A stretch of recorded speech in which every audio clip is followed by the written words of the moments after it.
बंधुओं और प्रियजनों को नमस्कार। आज मैं अपनी लिखी एक कहानी, वही 60 70 80 साल पुराना ग्रामीण परिवेश, सांस्कृतिक परिवेश, सामाजिक परिवेश के संदर्भ में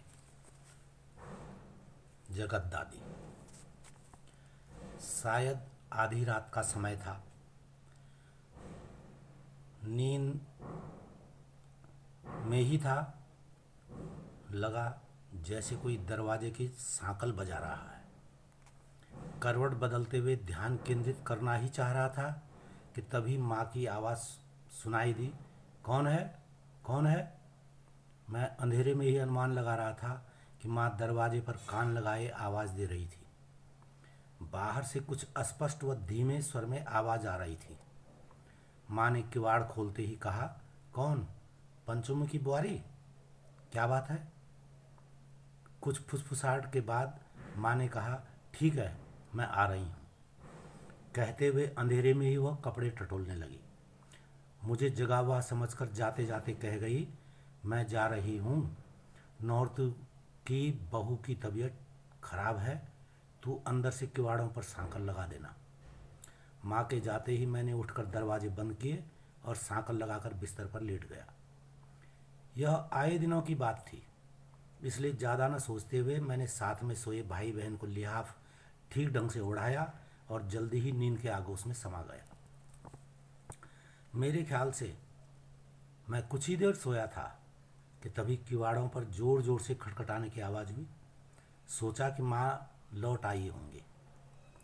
उठकर दरवाज़ा खोला तो देखा सामने पिताजी खड़े थे। वो बराबर वाले कमरे में ही सो रखे थे। थोड़ा तेज स्वर में बोले, कब से खटखटा रहा हूँ? क्या घोड़े बेचकर सो रखे हो? आंखें मींचते हुए मैंने देखा, हल्का हल्का अंधियारा था, भोर होने को ही थी।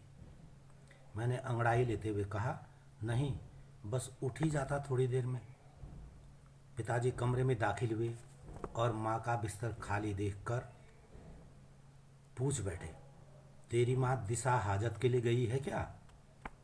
मैंने कहा, नहीं, कोई रात को बुलाने आया था, बोली थी नौरतू की बहू की तबीयत खराब है।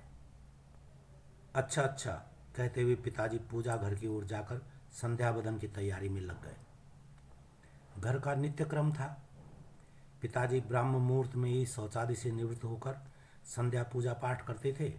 माँ शौचादि से निवृत्त होकर गौशाला जाकर गायों को घास पानी देती थी और गोबर की साफ सफाई के करने के बाद ही स्नान करती थी। फिर दूध दोहकर घर आने पर हम भाई बहनों को जगाकर चूल्हे पर चाय नाश्ते की तैयारी में लग जाती थी। हम भाई बहन भी शौचादि स्नान से निवृत्त होकर चाय रोटी लेकर किताबें खोलकर बैठ जाया करते थे। आज हम भाई बहन जैसे ही शौचादि स्नान से निवृत्त होकर घर आए तो देखा पिताजी सूर्य को अर्घ दे रहे थे। रसोई में घुसते ही अंदाजा हो गया कि माँ अभी तक लौटी नहीं है। मैंने भाई को कहा, तुम चूल्हे में आग जलाकर चाय बनाओ, मैं तब तक गौशाला जाकर गायों को घास पानी दे आता हूँ। गौशाला जाकर दरवाजे खोले तो गायें रंभाने लगी। पुचकारते सहलाते हुए सबको घास देते हुए समझ गया कि गौशाला खोलने व घास पानी देने में देर हो गई है, इसलिए आज गायें कुछ बेचैन सी हैं। घर आया तो देखा माँ स्नान कर कपड़े बदल रही थी। थोड़ा उनिंदेपन की थकान भी साफ झलक रही थी।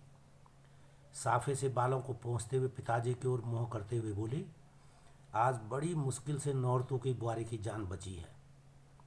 लड़की हुई है, जच्चा बच्चा दोनों ठीक हैं, पर क्या करें, ये आजकल की बहुएं कहना मानती ही नहीं है। इतने सालों से काम कर रही हूँ, पर ऐसी अनाड़ी औरत पहली बार देखी है। पिताजी ने कहा, चल ठीक है, पर अब जमाना दिन ब दिन खराब होता जा रहा है। रोज़ नए नए नियम कानून, नई नई बातें सुनने में आ रही हैं, इसलिए अब जरा सोच समझ कर रहा करो। भलाई करके भी बुराई पल्ले पड़ रही है। अब वो पहले वाली बात कहाँ। आदर सत्कार शर्म लिहाज सब हवा हो गई। न जाने स्कूलों में कौन सी पढ़ाई हो रही है आजकल। माँ गांव व इलाके में रिश्ते में काकी व दादी ही ज़्यादा थी। बिल्कुल अनपढ़, पर रुपए पैसे का पूरा हिसाब किताब। कर्मठ, तेज तर्रार, साहसी, वक्त बेवक्त पर हर किसी की मददगार। गाय बच्ची से लेकर औरत बच्चों तक की वैद्य। गांव इलाके में गर्भवती स्त्रियों की मार्गदर्शक। प्रसव कराने में दक्ष। प्रसव होने पर जच्चा बच्चा की देखभाल, नहलाने तपाने व खान पान के तौर तरीके बतलाना, रोग होने पर कारगर उपाय बताना व दवा दारू देना। नस चढ़ने, मोच आने से लेकर पेट दर्द, जुकाम बुखार, फोड़े फुंसियों के लिए डॉक्टर और सर्जन भी।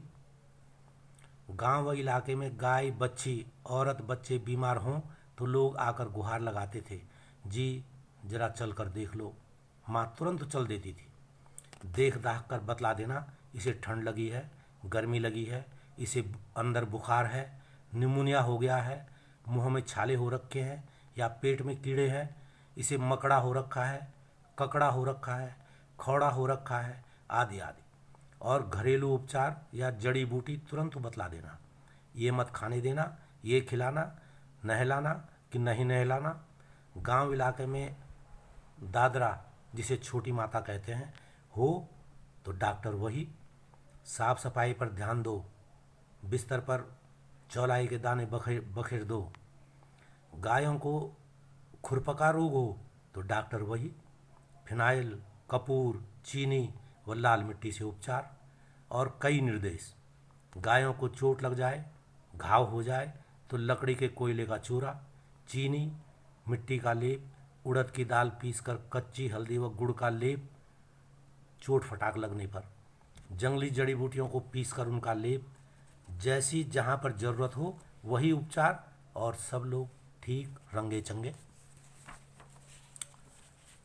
घर पर माँ की अलमारी में छोटी छोटी डिब्बियाँ, कागज़ की पुड़ियाँ, कपड़े की पोटलियों में हींग, काला नमक, सेंधा नमक, फेन नमक, जीरा, काला जीरा, सौंफ, अजवाइन, सौंठ, जायफल, केसर, नाग केसर, बरसों पुराना गाय का घी, पुराना शहद, दारू हल्दी, समोया, चिरायता, कुटकी, पीपली, लौंग, काली मिर्च, सफ़ेद गोल मिर्च, रवेदार मिश्री, कुंजा मिश्री, अर्चू, चोरू, फिटकरी, छोटी इलायची, बड़ी इलायची और न जाने क्या क्या रहता था, जिसे वह घोट कर, पीस कर, उबाल कर रोगों में इस्तेमाल करती थी, बिना किसी स्वार्थ के, बिना किसी प्रोपेगेंडा के।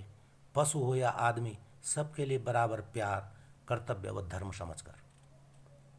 बसंत पंचमी के दिन बच्चियों के नाक कान छेदने की महारत। थाली में लड्डू, चावल, पिठाई, अक्षित रखे, थोड़ी पूजा पाठ की। सोने या चांदी के सूत से ले दनादन 5-5, 7-7 के नाक कान हाथों हाथ छेद देना।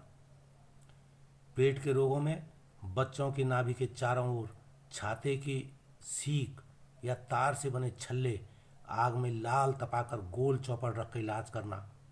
हाथ पांव कमर पर मोच आने पर लोहार से बनाए गए 3 अंगुलियों जैसी छड़ से आग में लाल तपाकर ताले लगाना। गुल रखना, डाम रखना, बड़ी सुई बेड़ू, जो पहाड़ों में होता है अंजीर जैसा फल, कि कच्ची लकड़ी में घुसाकर आग में लाल तपाकर फोड़ों का इलाज करना, जैसी विधाओं की विशेषज्ञ थी। उस बड़ा होने पर एक दिन मैंने माँ से पूछ ही लिया, यह सब इलाज दवा दारू उसने कहाँ से सीखा? तो वह बोली, बेटा तुझे क्या पता, तेरे नाना जी पंडिताई करते थे, गांव इलाके के प्रधान थे और पूरे इलाके के प्रसिद्ध वैद्य थे। घर के आगे पीछे सीढ़ीदार कई खेतों में केवल जड़ी बूटी ही उगाई जाती थी, बाकी जंगल से खोज खाज कर लाते थे। उनको कूट कर, पीस कर, उबाल कर चूर्ण व आसप बनाते थे। हम सभी बहनें ओखली में या जंदरे हाथ चक्की में उनको कूटते पीसते थे। बस देखते देखते मैंने भी सीख लिया दवा दारू करना। फिर थोड़ा रुक कर बोली कि और माँ, तेरी नानी को सुबह शाम चूल्हे से ही फुर्सत नहीं मिलती थी। क्यों?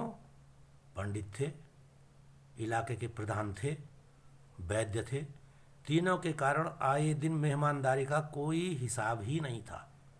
हमेशा कोई न कोई कलेवा नाश्ता और खाने के समय जरूर उपस्थित रहता था। धीरे धीरे समय व उम्र बढ़ने के साथ साथ वह गांव की दादी आसपास के गांवों तक कब जगत दादी के नाम से पहचाने जाने लगी, वह उसे भी ठीक ठाक याद नहीं था।